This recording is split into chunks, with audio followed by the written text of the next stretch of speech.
네, 이스라엘의 절기들 다섯 번째 나팔절에 관해서 오늘 같이 보겠습니다. 여호와의 일곱 절기에 봄절기와 가을절기가 있다고 했습니다. 여태까지 우리는 봄절기에 대해서 이미 얘기했는데요. 봄절기에는 네 개의 절기가 있죠. 유월절, 무교절, 초실절, 오순절이 있었습니다. 오순절은 맥주절 또는 칠칠절이라고도 한다고 얘기했습니다.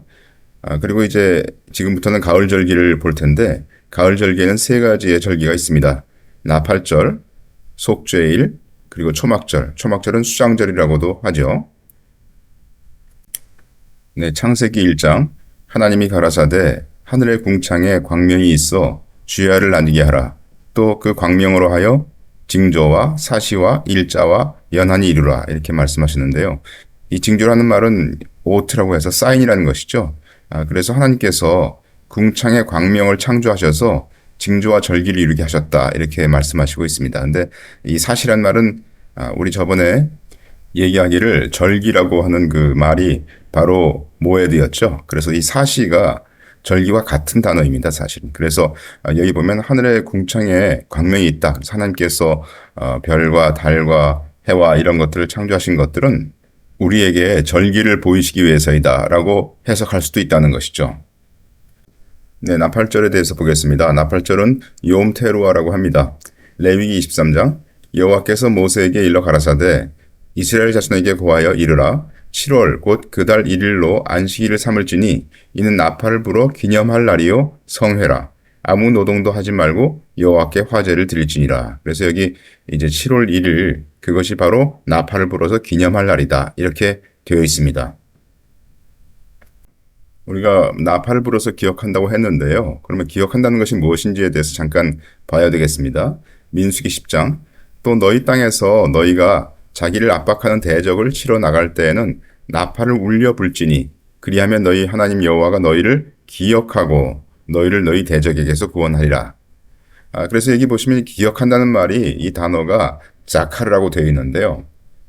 이것이 바로 좀 전에 레위기 23장에서 봤던 나팔을 불어서 기념할 날이다. 그럴 때 그 기념한다는 것이 지크론이라는 단어였습니다.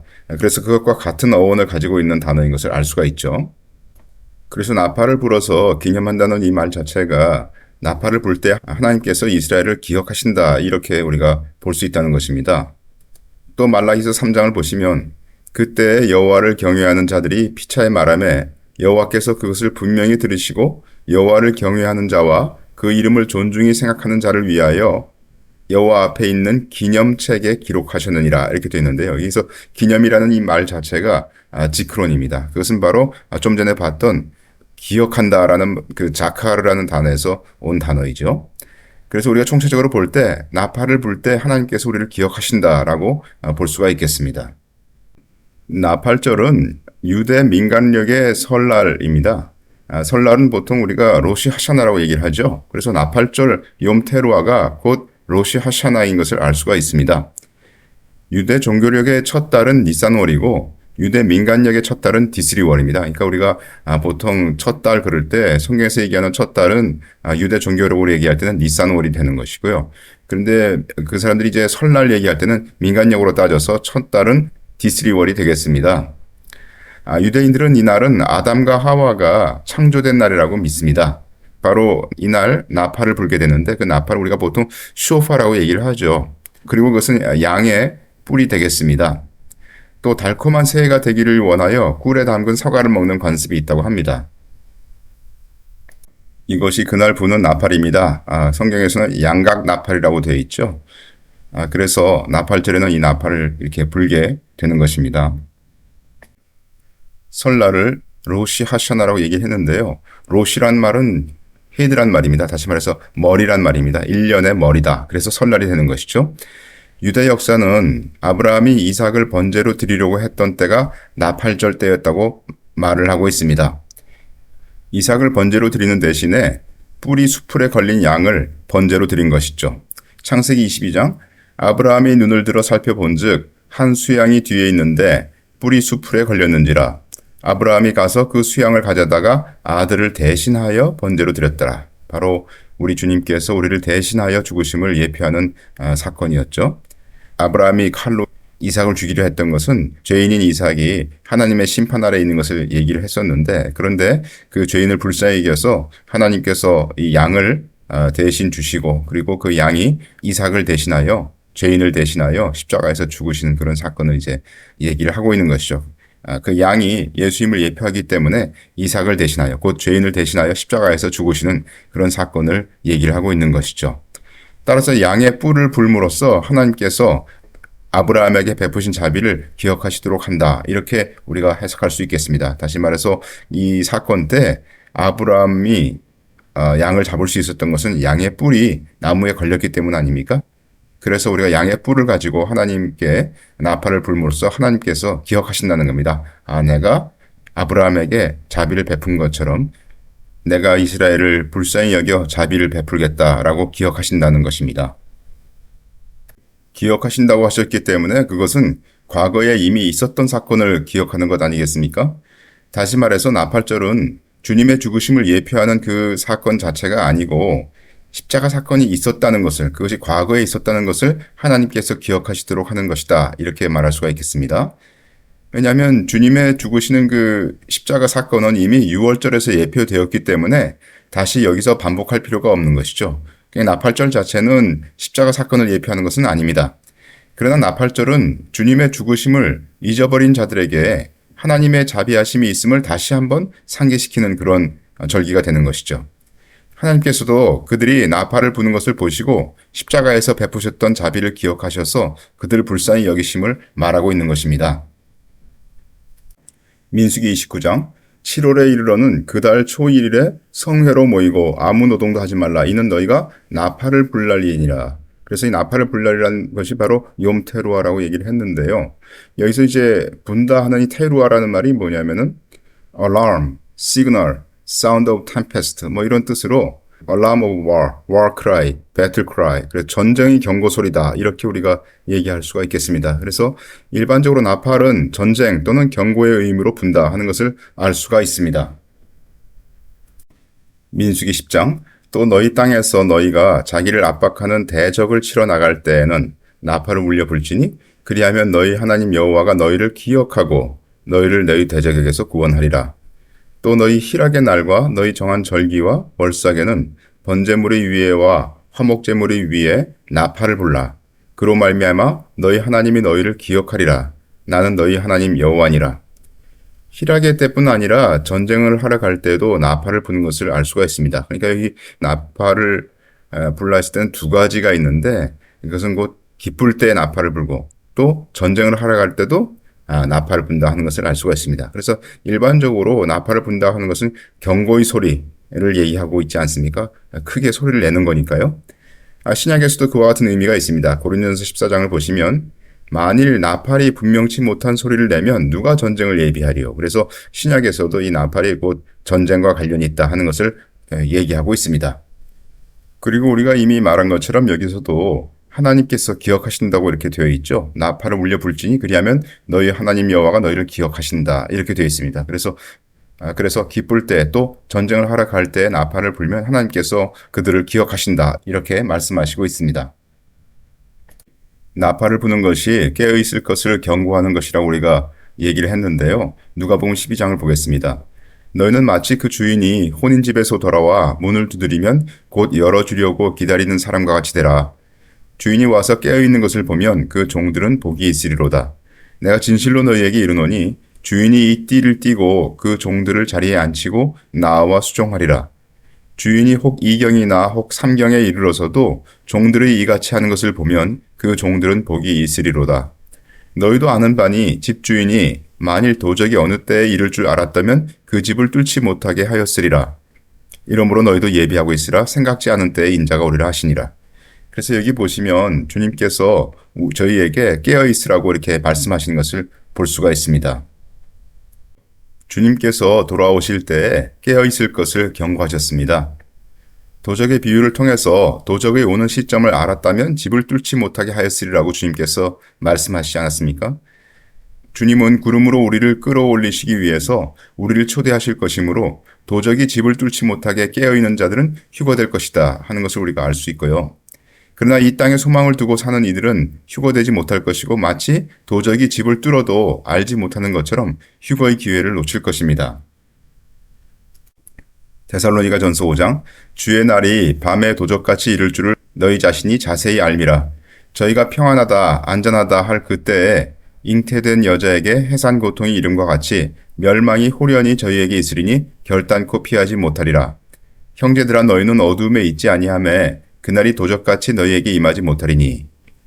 그래서 이 보시면 주의 날이 이를 때에는 멸망이 홀연히 오는 것이기 때문에 이것은 휴거를 말하는 것은 아닐 것입니다. 그래서 여기 있는 주의 날은 아마도 주님께서 오시는 재림의 날을 말하는 것이 아닌가 이렇게 생각하는 것이 맞을 것 같고요. 어두움에 있지 않은 자들에게는 주의 날이 도적같이 이르지 아니한다고 말씀하셨습니다. 신실하게 주님을 따른 자들은 주의 날이 이르기 전에 휴거될 것이기 때문이죠. 데살로니가전서 5장 너희는 다 빛의 아들이요 낮의 아들이라. 우리가 밤이나 어두움에 속하지 아니하나니 그러므로 우리는 다른 이들과 같이 자지 말고 오직 깨어 근신할지라. 낮의 아들 중에 오직 깨어 근신한 자는 휴거될 것입니다. 그러나 또한 낮의 아들이라도 깨어있지 않은 경우에는 휴거되지 못하고 밤에 도적이 오는 것처럼 주의 날이 그에게 이를 것이다 하는 것을 우리가 알 수 있겠습니다. 누가복음 21장 너희는 스스로 조심하라. 그렇지 않으면 방탕함과 술 취함과 생활의 염려로 마음이 둔하여지고 뜻밖의 그 날이 덫과 같이 너희에게 임하리라. 이 날은 온 지구상에 거하는 모든 사람에게 임하리라. 이러므로 너희는 장차 올 이 모든 일을 능히 피하고 인자 앞에 서도록 항상 기도하며 깨어있으라 하시니라. 여기 보시면 지구상의 모든 이에게 임하는 날이라고 했기 때문에 이 날은 휴거는 아닌 것을 알 수가 있습니다. 장차 올 이 모든 환란을 능히 피하기 위해서 깨어있으라 이렇게 주님께서 말씀하시지 않았습니까? 따라서 깨어있는 자는 휴거됨으로 이 모든 일을 능히 피할 것입니다. 그래서 이 말씀에 보시면 깨어있으라 하는 이 말은 휴거되기 위해서 필요한 것이고 그러나 여기서 얘기하는 그 날이라고 하는 것은 휴거의 날이 아니라 주님께서 지상에 임하시는 날이다 하는 것을 알 수가 있습니다.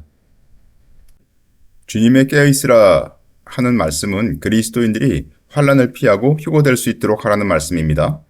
그러나 깨어있지 못한 자는 휴거되지 못하고 성경이 말하는 여호와의 날에 환란 가운데 들어갈 것입니다.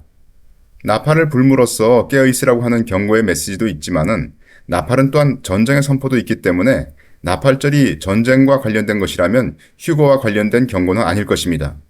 왜냐하면 휴거는 마지막 일의 중간 부근에 일어나며 여호와의 날은 그 후에 있을 것이기 때문입니다. 따라서 만약에 나팔절이 여호와의 날과 관련된 것이라면 마지막 전쟁이 있을 것에 대한 경고를 말하는 것이다라고 할 수 있겠습니다. 무슨 말씀인가 하면요.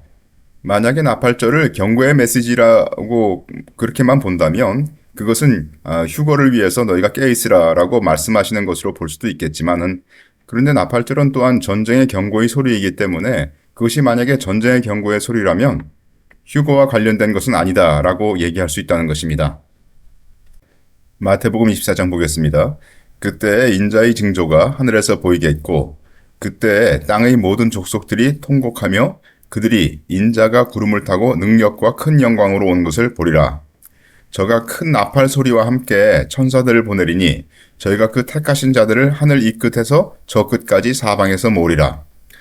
여기 보시면 땅의 모든 족속들이 통곡하면서 주님께서 오시는 것을 안다고 하였기 때문에 휴거 때는 아닌 것을 알 수가 있습니다. 따라서 이 상황은 휴거 후에 나팔 소리가 나면서 주님께서 지상 재림하실 것을 말하고 있습니다.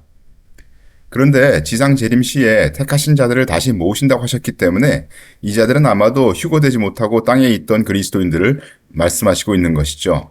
물론 이때 휴거된 이후에 땅에 있던 비그리스도인들 가운데서 예수님을 믿게 된 자들도 포함하겠죠.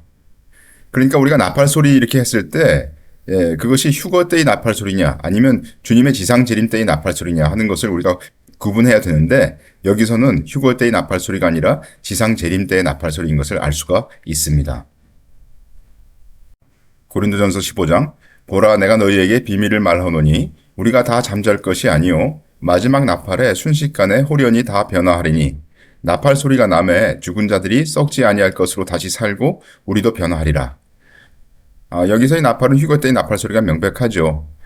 그러니까 우리가 이제 정리하면 나팔이라고 해서 모두 다 휴거를 말하는 것이 아니고 또 나팔이라고 해서 모두 다 주님의 지상재림 때를 말하는 것이 아니라 그 휴거 때에도 주님의 지상재림 때에도 나팔이 불려진다 하는 것을 알 수가 있겠습니다. 데살로니가전서 4장 주께서 호령과 천사장의 소리와 하나님의 나팔로 친히 하늘로 쫓아 강림하시리니 그리스도 안에서 죽은 자들이 먼저 일어나고 그 후에 우리 살아남은 자도 저희와 함께 구름 속으로 끌어올려 공중에서 주를 영접하게 하시리니 그리하여 우리가 항상 주와 함께 있으리라. 이때 주님께서는 구름 속으로 우리를 끌어올리심으로 이때의 나팔 소리는 휴거 때의 나팔 소리인 것이 분명합니다. 따라서 휴거 때에도 나팔 소리가 있고 지상 재림 때에도 나팔 소리가 있습니다. 전쟁이 있을 때의 나팔 소리는 지상 재림 때의 나팔 소리이기 때문에 나팔절은 휴거 때의 나팔을 부는 그런 절기가 아니라 지상 재림 때의 나팔을 부는 그런 절기인 것을 말한다고 볼 수가 있는 것이죠. 예레미야 30장 너희는 자식을 해산하는 남자가 있는가 물어보라. 남자마다 해산하는 여인같이 손으로 각기 허리를 짚고 그 얼굴빛이 창백하여 보이면 어찌미뇨. 슬프다 그날이여 비할 데 없이 크니 이는 야곱의 환난의 때가 되미로다마는 그가 이에서 구하여 냄을 얻으리로다. 또 이사야 13장을 보시면 너희는 애곡할지어다 여호와의 날이 가까웠으니 전능자에게서 멸망이 임할 것이미로다. 그러므로 모든 손이 피곤하며 각 사람의 마음이 녹을 것이라. 그들이 놀라며 괴로움과 슬픔에 잡혀서 임산한 여자같이 고통하며 서로 보고 놀라며 얼굴은 불꽃 같으리로다. 여기 예레미야 30장이나 이사야 13장이나 같은 때를 말하고 있는 것이죠. 이것은 야곱의 환난 때라고 얘기하는 그때인데 그것이 바로 여호와의 날이고 그때는 주님께서 지상으로 재림하시는 그때를 말씀하시고 있는 것입니다. 다니엘서 12장 그때에 내 민족을 호위하는 대군 미가엘이 일어날 것이요 또 환난이 있으리니 이는 개국 이래로 그때까지 없던 환난일 것이며 그때에 내 백성 중 무릇 책에 기록된 모든 자가 구원을 얻을 것이라. 그래서 여기서의 환난은 마지막 이래의 후반 3.5년에 일어날 그 환난을 말씀하시고 있는 것입니다. 그리고 여기서 얘기하는 내 백성이라고 하는 것은 유대인들을 얘기하고 있는 것이죠. 그래서 유대인들이 언제 구원을 얻을 것이냐? 바로 이때 마지막 이래의 후반 3.5년에 환난을 당하면서 구원을 얻을 것이다 하는 것을 성경이 분명히 기록하고 있는 것입니다. 오늘날 어떤 이들은 지금 유대인들이 조금씩 예수님을 믿어가지고 이제 급속하게 많은 유대인들이 지금 구원을 얻을 것이다라고 얘기를 하지만 그렇지 않습니다. 성경은 분명히 마지막 일의 후반 3.5년에 유대인들이 환난을 당하면서 겸손하여지고 그때 주님께서 오시는 것을 보면서 그들이 구원을 얻을 것을 말씀하시고 있는 것입니다. 스바냐서 1장 여호와의 큰 날이 가깝도다. 가깝고도 심히 빠르도다. 여호와의 날의 소리로다. 용사가 거기서 심히 애곡하는도다. 그날은 분노의 날이요 환난과 고통의 날이요 황무와 폐괴의 날이요 캄캄하고 어두운 날이요 구름과 흑암의 날이요 나팔을 불어 경고하며 견고한 성읍을 치며 높은 망대를 치는 날이로다. 그래서 여기서도 여호와의 큰 날이 곧 나팔을 불어 경고할 날이다 이렇게 되어 있는데요. 이것도 아마 여호와의 큰 날은 마지막 일의 후반 3.5년과 관련이 있는 것을 말씀하시고 있는 그 장면입니다. 아모스서 5장 여호와의 날이 어찌 어두워서 빛이 없음이 아니며 캄캄하여 빛남이 없음이 아니냐. 이것을 킹 제임스 버전으로 읽어보시면 주의 날이 어둡게 되지 않겠으며 빛이 없게 되지 않겠느냐. 너무 어두워서 그 안에 밝음이 없지 않겠느냐. 이런 말입니다. 다시 말해서 이 말은 여호와의 날은 굉장히 캄캄할 거다 하는 것을 말씀하시고 있는 것입니다. 나팔절은 디스리월 1일이라고 얘기를 했고요. 이날은 첫날이기 때문에 첫날은 보통 이제 유대력이 원력이니까 달력 아닙니까? 그러니까 첫날이라고 하는 것은 월삭입니다. 그래서 달빛이 없는 날로 밤이 캄캄하다 하는 것을 알 수가 있습니다. 그래서 보통 나팔절이 여호와의 큰 날인데 그 여호와의 큰 날에는 밤에는 달이 없기 때문에 캄캄할 것이다 라고 우리가 말할 수 있겠습니다. 다시 말해서 여기서 얘기하는 여호와의 날이 만약에 우리가 얘기하는 것처럼 나팔절이 된다면 그날에는 달이 없을 것이고 캄캄할 것이다 하는 것을 얘기하고 있는 것이죠. 물론 여기서 우리가 밤은 캄캄하다고 얘기했지만 낮의 상황을 얘기한 것일 수도 있기 때문에 낮에도 여호와의 날은 캄캄할 것이다 이렇게 말씀하신 것으로도 볼 수가 있겠습니다. 이사야 26장 주의 죽은 자들은 살아나고 우리의 시체들은 일어나리이다. 티끌에 거하는 자들아 너희는 깨어 노래하라. 주의 이슬은 빛난 이슬이니 땅이 죽은 자를 내어 놓으리로다. 내 백성아 갈지어다. 내 밀실에 들어가서 내 문을 닫고 분노가 지나기까지 잠깐 숨을 지어다. 보라 여호와께서 그 처소에서 나오사 땅의 거민의 죄악을 벌하실 것이라. 땅이 그 위에 잦았던 피를 드러내고 그 사랑에 당한 자를 다시는 가리우지 아니하리라. 이것은 구약에 있는 부활에 관한 묘사입니다. 그죠? 주의 죽은 자들은 다시 일어나는 그런 것들을 얘기하고 있는데요. 여기서 말하는 땅이 죽은 자를 내어놓는 때는 도대체 언제인가 하는 것을 우리가 생각해 봐야 되겠습니다. 데살로니가전서 4장 주께서 호령과 천사장의 소리와 하나님의 나팔로 친히 하늘로 쫓아 강림하시리니 그리스도 안에서 죽은 자들이 먼저 일어난다 이렇게 되어 있는데요. 다시 말해서 이것은 휴거 때의 상황으로 죽은 자들이 그때 일어날 것을 말씀하시고 있습니다. 계시록 20장 또 내가 보니 죽은 자들이 물온대소하고 그 보좌 앞에 섰는데 책들이 펴있고 또 다른 책이 펴졌으니 곧 생명책이라. 죽은 자들이 자기 행위를 따라서 책들에 기록된 대로 심판을 받으니 바다가 그 가운데서 죽은 자들을 내어주고 또 사망과 음부도 그 가운데서 죽은 자들을 내어주매 각 사람이 자기의 행위대로 심판을 받고. 여기 보면 또한 천년왕국 후에 마지막 백보자 심판 때에 죽은 자들이 일어나는 것을 볼 수가 있습니다. 그러니까 죽은 자들이 일어나는 때는 두 번이 있는데요. 첫 번째 때는 데살로니가전서 4장에 있는 것처럼 예수님을 믿은 자들은 그때 부활을 하고요. 다시 말해서 휴거될 때 예수님을 믿은 자들은 부활을 하고요. 그런데 예수님을 믿지 않는 자들은 천년왕국이 지나기까지 부활을 하지 못하다가 천년왕국이 지난 후에 마지막 백보자 심판 때에 부활을 할 것이다. 이렇게 성경이 말하고 있습니다. 휴거는 천년왕국 전이죠. 그리고 그 휴거 때에는 성도들이 일어납니다. 백보자 심판은 천년왕국 후이죠. 그리고 그때는 죽은 자들이 일어나서 심판을 받게 됩니다. 다시 말해서 믿지 않는 자들이 일어나서 심판을 받게 됩니다. 따라서 이 두 번의 죽은 자의 부활은 시간적으로 1000년의 차이가 있습니다. 이사야 26장에 죽은 자의 부활 후에 하나님의 분노가 지나기까지 잠깐 숨어라 이렇게 말씀하시고 있는데요. 그것은 곧 아마도 휴거를 말하고 있을 것입니다. 다시 말해서 주님의 분노가 지나기까지 잠깐 너희는 밀실에 들어와서 숨어 있으라 말하지 않았습니까? 그것이 바로 그리스도인들이 휴거 때에 환난을 당하지 않는 그런 것들을 말씀하시는 바로 휴거를 말하고 있다라고 우리가 볼 수 있겠습니다. 그러므로 이사야 26장에서 여호와께서 땅의 거민의 죄악을 벌하신다는 것은 곧 마지막 일회의 전쟁 때 주님께서 오시는 것을 말하고 있습니다. 스바냐서 2장 수치를 모르는 백성아 모일지어다 모일지어다. 명령이 시행되기 전 광음이 겨같이 날아 지나가기 전 여호와의 진노가 너희에게 임하기 전 여호와의 분노의 날이 너희에게 이르기 전에 그리할지어다. 여호와의 규례를 지키는 세상의 모든 겸손한 자들아 너희는 여호와를 찾으며 공의와 겸손을 구하라. 너희가 혹시 여호와의 분노의 날에 숨김을 얻으리라. 여기서도 겸손한 자가 분노의 날에 숨김을 얻음에 대해서 말하고 있습니다. 따라서 겸손한 자는 누구입니까? 바로 예수님을 신실히 믿는 자들이죠. 겸손한 자들은 분노의 날 곧 환난 전에 휴거될 것을 구약에서도 말씀하시고 있는 것입니다. 계시록 19장 또 내가 하늘이 열린 것을 보니 보라 백마와 탄 자가 있으니 그 이름은 충신과 진실이라. 그가 공의로 심판하며 싸우더라. 14절 하늘에 있는 군대들이 희고 깨끗한 세마포를 입고 백마를 타고 그를 따르더라. 그 입에서 이한 검이 나오니 그것으로 만국을 치겠고 친히 저희를 철장으로 다스리며 또 친히 하나님 곧 전능하신 이의 맹렬한 진노의 포도주 틀을 밟겠고. 19절 또 내가 보매 그 짐승과 땅의 임금들과 그 군대들이 모여 그 말탄 자와 그의 군대로 더불어 전쟁을 일으키다가 짐승이 잡히고 그 앞에서 이적을 행하던 거짓 선지자도 함께 잡혔으니 이는 짐승의 표를 받고 그의 우상에게 경배하던 자들을 이적으로 미혹하던 자라. 이 둘이 산채로 유황불을 붓는 못에 던지우고 그 나머지는 말탄 자의 입으로 나오는 검의 죽음에 모든 새가 그 고기로 배불리우더라. 주님께서 지상재림하셔서 전쟁을 친히 하실 것을 말씀하시고 있습니다. 나팔을 불어서 전쟁을 경고한다고 했으니 나팔절은 전쟁과 관련이 있고 그것은 주님의 지상재림을 말하고 있는 것입니다. 그것은 휴거를 말하는 것이 아니죠. 스가랴서 12장 그날에는 내가 예루살렘으로 모든 국민에게 무거운 돌이 되게 하리니 무릇 그것을 드는 자는 크게 상할 것이라. 천하 만국이 그것을 치려고 모이리라. 예루살렘을 치러 오는 열국을 그날에 내가 멸하기를 힘쓰리라. 그날에 예루살렘에 큰 애통이 있으리니 무기또 골짜기 하다들 인몬에 있던 애통과 같을 것이라. 마지막 때에 예루살렘을 치러 많은 나라들이 모일 것을 말하고 있습니다. 계시록 16장을 보시면 새 영이 히브리음으로 아마겟돈이라 하는 곳으로 왕들을 모으더라.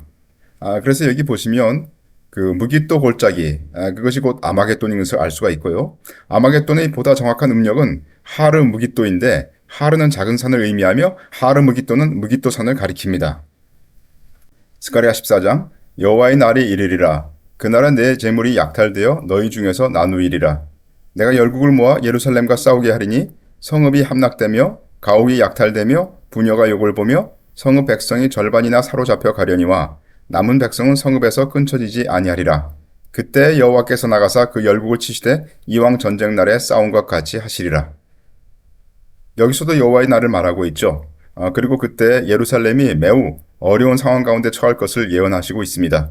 그런데 그때 여호와께서 나가서 전쟁을 하신다고 되어 있습니다. 그래서 여기서 얘기하시는 여호와 이분이 바로 우리 주 예수 그리스도인 것을 알 수가 있습니다.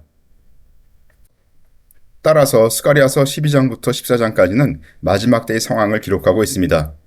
또한 계시록 19장도 아마겟돈 전쟁에서 주님께서 승리하시는 것을 말하고 있죠. 주님께서 지상 재림하셔서 아마겟돈 전쟁에서 이스라엘을 승리로 이끄실 것입니다. 스가랴 14장 4절 그날에 그의 발이 예루살렘 앞 곧 동편 감람산에 서실 것이요 감람산은 그 한가운데가 동서로 갈라져 매우 큰 골짜기가 되어서 산 절반은 북으로 절반은 남으로 옮기고 그래서 주님께서는 다시 오시는데 지상 재림하실 때 감람산으로 오실 것을 성경은 말씀하시고 있습니다. 나팔절은 주님의 지상 재림에 대한 예행 연습인 것을 우리가 보았습니다.